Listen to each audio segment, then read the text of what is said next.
6학년 6반 친구들 안녕하십니까. 여러분들 주말 잘 보내고 있는지 모르겠습니다. 자, 오늘은 이제 또 사회 공부도 해보도록 하겠습니다. 자, 현재 나와 있는 사진은 우리 금요일날 사회 1단원의 키워드를 한번 쭉 살펴보았습니다. 그리고 그것들을 모아서 우리가 맵 활동으로 한번 해보았는데 이 모둠에서 마무리를 짓지 못해가지고 남아서 이제 과제를 했었어요.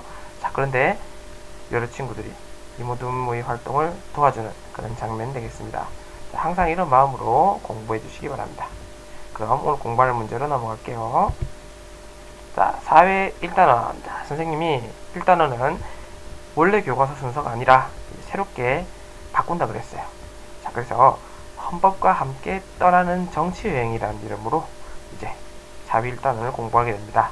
자, 헌법에 나와 있는 원리, 헌법에 담겨있는 원리, 그리고 헌법에 나와있는 내용들, 이런 것들을 중심으로 그 헌법의 체계 순서에 맞게 우리가 사회 1단원 정치 파트를 공부해 보도록 하겠습니다. 자, 그 첫 시간으로 이제 정치와 민주주의에 대해서 한번 알아보도록 하겠습니다.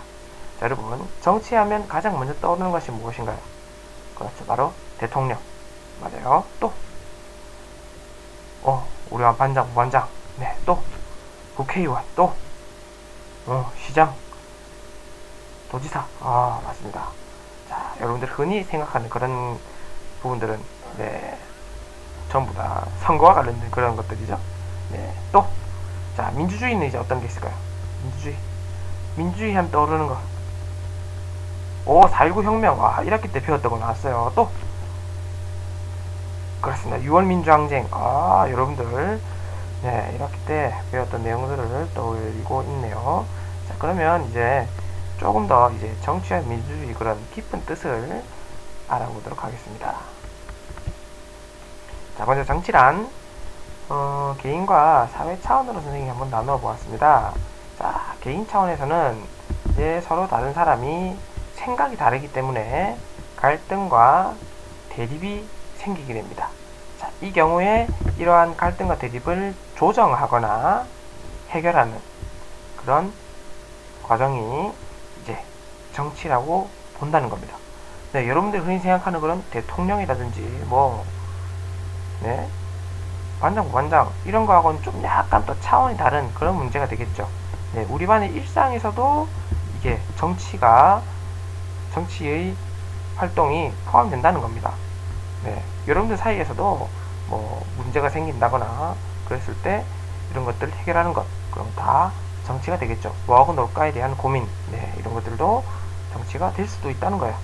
무슨 말인지 알겠죠? 자, 다음 사회 차원으로 가보겠습니다. 좀 더 넓은 차원이에요. 자, 이제 여러 사람들이 관련된 공동의 문제가 있습니다. 자, 그 공동의 문제를 해결하는 과정, 그런 것들이 이제 정치라는 것입니다. 자, 이런 것들은 주로 이제 생활적인 측면이고요. 여러분들이 흔히 알고 있는 그런 것들, 네, 대통령이라든지 국회의원 이런 걸 뽑는 거 있죠. 네, 아주 희소한 가치를 이렇게 획득하기 위한 그런 것들도 정치에 다 포함되는 거예요. 자, 그런데 일단 일반적인 정치의 의미를 먼저 여러분들이 알고 있어야 된다는 겁니다. 자, 그래서 정리하자면 사람들이 갈등과 대립을 조정하거나 해결하고 공동의 문제를 해결하는 활동, 자, 그것을 바로 정치라고 한다는 거예요. 무슨 말인지 알겠죠? 자, 그러면 이번에는 민주주의로 한번 넘어가 보겠습니다. 자, 민주주의란 옛날 과거에는 이제 신분이 있었어요. 자, 그래서 왕, 귀족, 평민, 노예 이런 식의 신분 구조가 있었는데 왕과 귀족의 숫자는 어떨까요? 많을까요? 적을까요? 그렇죠. 적겠죠. 자, 그 반면에 평민이나 노예는 숫자가 굉장히 많습니다. 자, 그런데 실질적으로 국가의 일에 참여를 하는 것은 극소수인 왕과 귀족이었습니다. 그래서 과거에는 왕이나 귀족 중심으로 이제 정치 참여를 했어요. 왕이나 귀족 중심 정치 참여. 자, 신분제도 바탕이 돼 있었고요. 모든 사람은 같지 않다는 거예요. 자, 그런데 조금씩 시대가 변하면서 모든 사람은 평등하다는 의식이 사람들에게 생기게 됩니다. 네, 몰랐던 걸 점점 이제 평민들이 알아간다는 거죠. 자, 그러다 보니까 이제는 하나의 시민, 또는 국민으로서 모든 사람이 동등한 자격으로 정치에 참여를 하게 된다는 거예요. 자, 그래서 누구나 자유롭게 직접 또는 간접적으로 정치에 참여하는 것을 우리가 이제 현재 실시하고 있는 게 되겠죠. 이건 무슨 말인지 알겠습니까? 자, 그래서 이런 것들을 현재의 이런 정치 상태를 민주주의라고 합니다. 자, 그러면 민주주의 좀 더 깊은 의미 알아보도록 하겠습니다. 자, 민주주의를 가운데 놓고요. 자, 민주주의 속에는 가치가 들어있습니다. 가치. 어떠한 가치가 들어있는데, 인간은 항상 존중받아야 된다. 네. 인간 존엄성이라는 가치를 일단 기본적인 가장 중요한 가치를 밑에 깔아놓고, 그리고 그와 관련된 자유와 평등이라는 가치. 네. 민주주의 가치 속에, 자, 보겠습니다. 인간 존엄성, 자유, 평등. 자, 이 세 가지의 중점적인 가치를 바탕으로 둔다는 겁니다. 일단 인간은 무조건 존중받아야 되고, 모든 사람은 똑같다는 평등, 그리고 인간은 개인별로 자기가 원하는 것을 누릴 수 있는 자유, 이러한 것들이 기본적인 민주주의 가치가 되겠습니다. 자, 이러한 가치를 가지고서 민주주의 뜻을 한번 살펴보겠습니다. 아까 정치와 마찬가지로 개인과 개인 또는 사람들과 사람들 사이의 그런 갈등과 대립 상황 속에서 이제 해결하는 방법을 한번 잘 살펴보세요. 자, 대화, 타협, 양보를 통해서 이제 모든 사람의 의견을 일치시키는 겁니다. 자, 그게 최고의 이제 해결책이 되겠죠. 모든 사람의 의견을 아예 통일시켜버리는 거. 자, 그런데 그렇지 않는 경우가 굉장히 많습니다.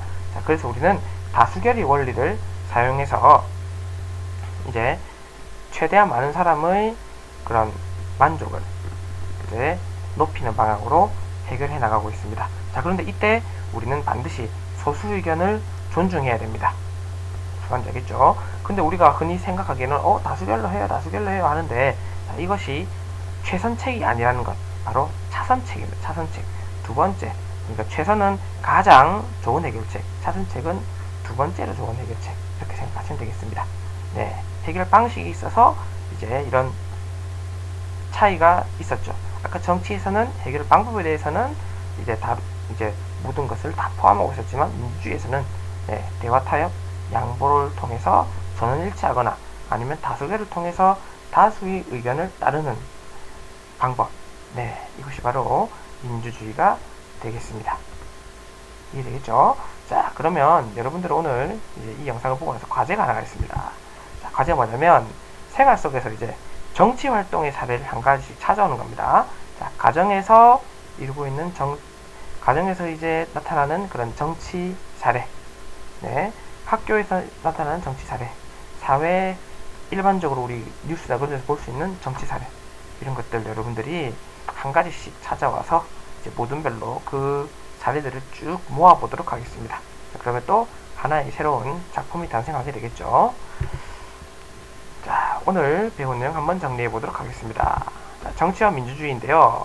자, 바로 정치란 사람들이 갈등과 대립을 조정하거나 공동의 문제를 해결하는 모든 활동을 바로 정치라고 하고요. 그리고 민주주의라는 것은 국민들이 참여를 해서 갈등과 대립이나 공동의 문제를 전원일치 또는 다수결로 해결하는 그런 활동을 민주주의라고 한다. 자, 그러면 민주주의와 정치 중에서 조금 더 넓은 범위를 가지고 있는 건 뭡니까?